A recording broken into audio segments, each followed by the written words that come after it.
talk to lawyers. You have to hire a lawyer because it's, and they explain it to you like that, and they know that like Then don't if you you're homeless, think? you're gonna have a hard time paying a $150 court fee. Right? Don't you You know, think changing the putting a false charge is the perjury? yeah, it's like well, yeah, like if you have a court fee for saying that you're not guilty, and you are basically guilty until proven innocent, and you have to have a hassle to prove your innocence. Right. That's not justice.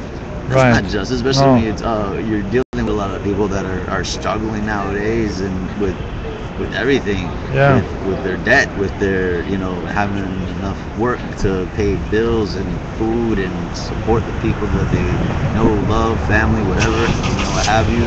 It's just it's fucked up that they burden the people like this when there's enough going on. And you got people working 2 jobs to support their families and all this shit, and they don't need that shit. They don't want to mess with that shit. So what happens is they'll just, and it is totally random, and they could like pretty much arrest anybody like that. They can stop and frisk somebody and just arrest anybody. They do actually. They can, it doesn't matter. It's like you're sleeping on the sidewalk on a cardboard. They're charging you for littering. Yes. Take you in. It's like If they want, they can provoke you by after pulling your arms. After living out here with Occupy for so long, I realized how the persecution going on with the homeless in New York. Right. And that's what they ask you when you're in the jails. Where do you live? So what's your job? Where do you work? Because in the courts, according to the judges, if you're homeless, it's like you're not a part of the community because they don't believe you contribute to anything. They like, and so they're not as lenient. And they're lenient on people that have work, that hold property, that these are the people that get their maybe a more fair trial in the eyes of the judge. But if you're homeless, you're fucked. You're like scum to them, and it's not right. It's like in the Greek democracy, slaves didn't have any right. Yeah. Well, then there's also there's a strike system. 3 strikes, you're out. For any regular person. Corporations don't have that. Corporations can commit as many crimes as they want. They don't have a 3-strike rule. Corporations or the rich? Off of their criminal activity. Corporations, they're owned by people actually. Halliburton, huh? Corporation is nothing. They're owned by people, the rich.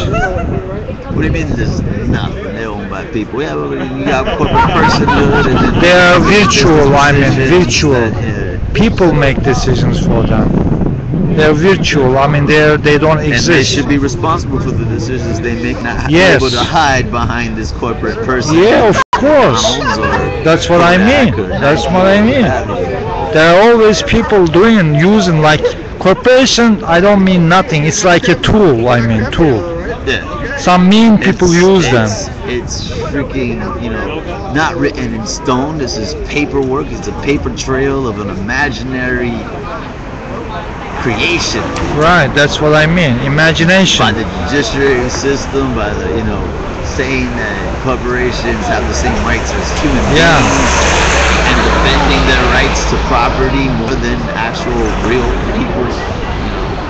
Some evil guys hide behind the corporation. The flaw that I see in the system is that they respect property and property owners more than if you're a wealthy property owner, like for example Trinity Church.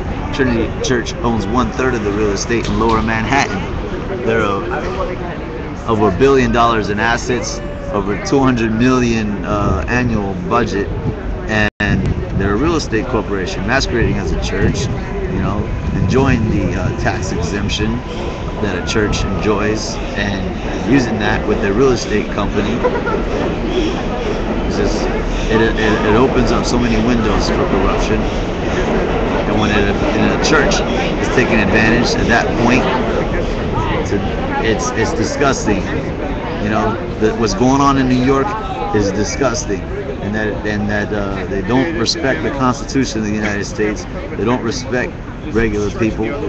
I've been here from the very start, and I've even like the cops would crowd around right here and have conversations and talk, and they, I swear, it's almost like you're in Germany and you hear you're snooping on Nazis talking about Jews. There's hate in their tone of voice about protesters, and I can understand why, because they're told that they need to stand out here in the cold in their short sleeves, and they have to stay out of their vehicles and watch us. And they walk around like it's a concentration camp, monitoring. And if people are like hanging their shoes to dry, they'll like start to harass them. Like, oh, you can't do this, you can't do that, and move your bottles further down. Move your size, move your. Yeah, and the way they approach you is that they don't approach you with any courtesy, professionalism, or respect. Like every single one of their vehicles says is how they conduct That's business. for the. They act like tyrants. They act like they are superior. There is no equal power, no equal respect. It's, man, New York has revealed so much to me of how deep in a tyranny we're actually in, and it's sad a lot of people don't realize it. The most people that do realize it, they live in the boroughs. They're from the Bronx. They're from Queens. They're from Brooklyn. They're down. Yeah. See, look, everyone. Manhattan. Look, everyone's The people over here, the protesters, I think, are really starting to reveal a lot of it. Here we're broadcasting it in live streams where you got cop watch going on, and I do my video. I record my incidences, with the cops all the time. Oh, did you record your own thing, or? Yeah, I just do like little recordings and take pictures of what's been going on here.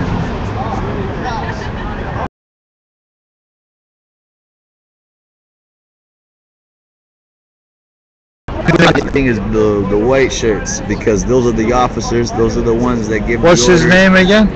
They give orders. Forget this. Is this Rudolph? This is the one? No, this is not the one who arrested. This is the one that arrested me. No, this is not. Noni is like a younger gentleman. Maybe. Is he coming here? Was he here last night? No, but he does. When I was he does here? have a late shift.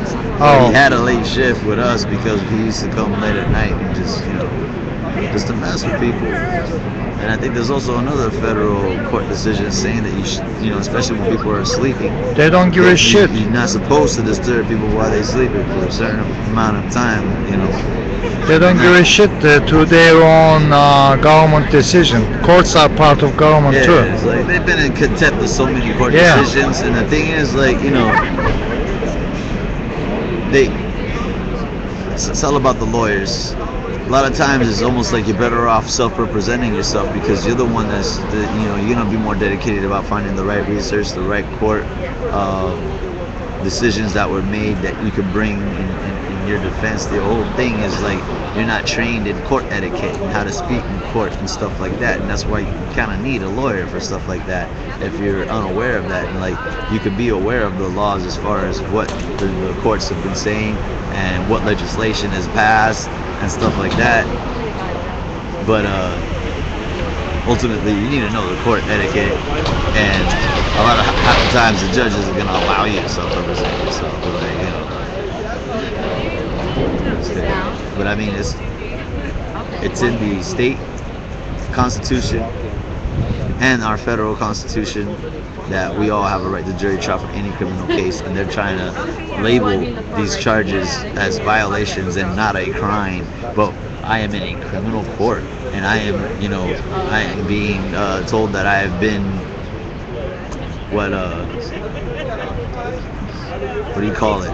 Basically, when you're you're acting disorderly conduct.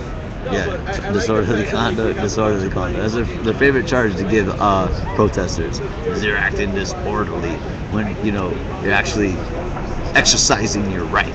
So actually, they're taking away the right of jury in the from the political movement, Yeah. right? That's what it is. It's what the Because corporation is doing. 90% stuff in the moment must be disorderly It's funny, contact. like, when I got arrested several times at Zuccotti Park, they'd be like, you know, you're not getting arrested, it's a summons, but they throw you in jail for over 24 hours. Already. You have to wait to see a judge, and you know, oh, I wasn't arrested. No, you didn't take my liberty away from me. You know, it's a detainment. It's How many people got arrested from here while you were here in this Trinity thing? Only this. Well, here I got arrested one time, and You, I'm yes. not sure who else got arrested from Okay. out here. But this is day 18, Huh? and Mark's been in prison for 8 days. Yeah. Already, right? Yep. From his 45 days. So what sentence. happened to Mark? Why did they single him out? But they singled him out. Yeah, They from charged others. him with having the tools to cut the fence. And it's Just like, heroin or just cutting? they charged it on him. They pinned it on him. Like, you know, the way I saw it, because I was there, and the way that I seen everything revolve around is basically people started because of the bishop and the priest jumped the fence first in, right? And then everybody followed suit. And then some guys were clumsy, it got cut, like on their leg, like right here. It was pretty deep. And medics came, helped out and stuff like that. And Trying to jump over the. yeah, so Mark was like, you know, if people are gonna go through here and enter Duarte Square, you know, better that they go in safely.